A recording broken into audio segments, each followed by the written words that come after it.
Hey guys, it's Topknot and home is where the pants aren't.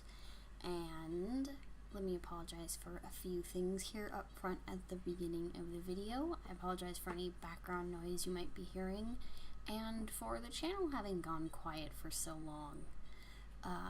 I'll have a video coming up here soon on updates on what happened as to why I wasn't able to update the channel, but that'll have its own video. So what we're looking at here is the ultimate reference sheet from radpandas.com.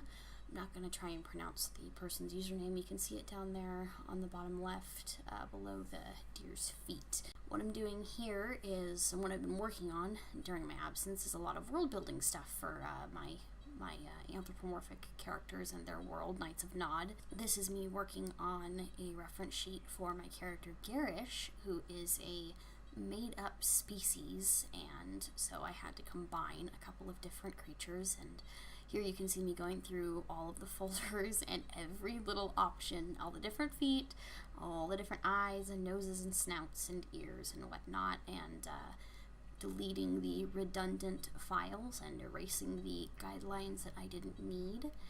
I didn't know there would be an interest in this kind of video, so I'm trying to gauge interest here in something like this. I don't know what we call this, speed design, speed character. Using this base here to do a reference sheet for, I'm going to try and do a reference sheet to build up all of the characters in Nod, so we'll see about that. And the first one I did here was Garish, just to see if it would help me cut down on time, having to find different photos of everybody, and it really has helped so far. So what I'm doing here is taking the lines as of the base and adding my own style, making the feet look more like Garish's feet, making the hands look a little less like paws, fixing some of the anatomical stuff to be a little bit more to my style. You'll see there Garish is female, but didn't draw her with breasts because the species that she is, the females don't have breasts unless they're actively lactating, and seeing as Garish is not actively lactating, no female breast tissue. I'm taking these a little bit differently than I would normally do. I sketched the different details in different colors because what I'm going to do when I'm done with the sketch is simply desaturate the sketch layer so that the colors will turn, the lines that I'm sketching will turn black. So there's no inking stage, because it's not meant to be a finished piece, it's just meant to be reference material. And for Garish's tail, I of course had to draw my own. There wasn't anything the right length or the right shape, but I definitely was able to use the base tail to get it on the part of her body that I wanted, and the horn guidance was really helpful as well. I always have particular trouble with that.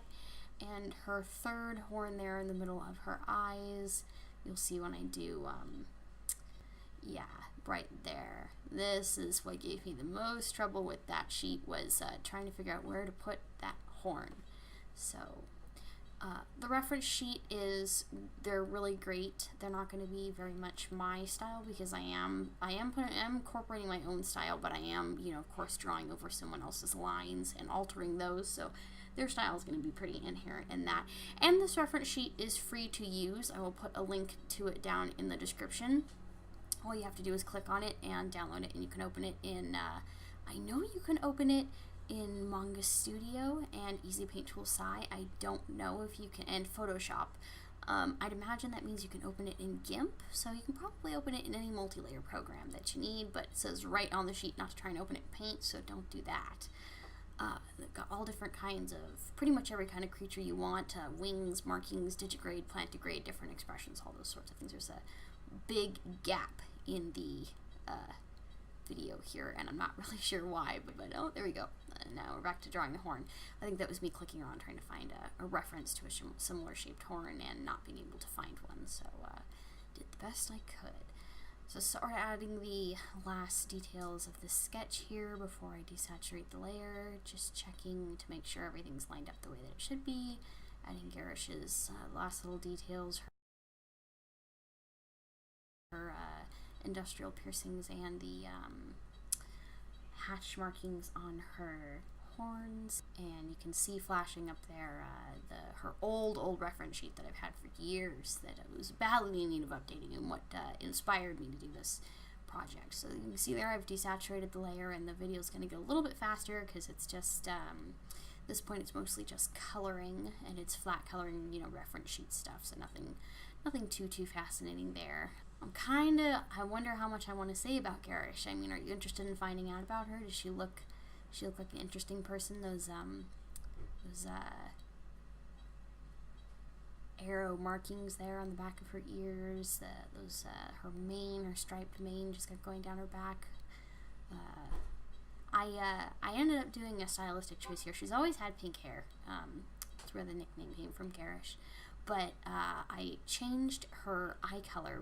It used to be brown. I changed it to pink, a lighter sort of albino tone inspired pink, because a friend of mine, Katz, who owns the species that Garish belongs to, did an illustration of Garish and did her eyes that color, and I just really liked the cohesive sort of look that it gave her hair, because unless you can see the tuft on the end of her tail, which she also dyes pink, there's not a lot to tie in. If it's an elbows up shot, there's not a lot to tie into the pink the rest of the sheet.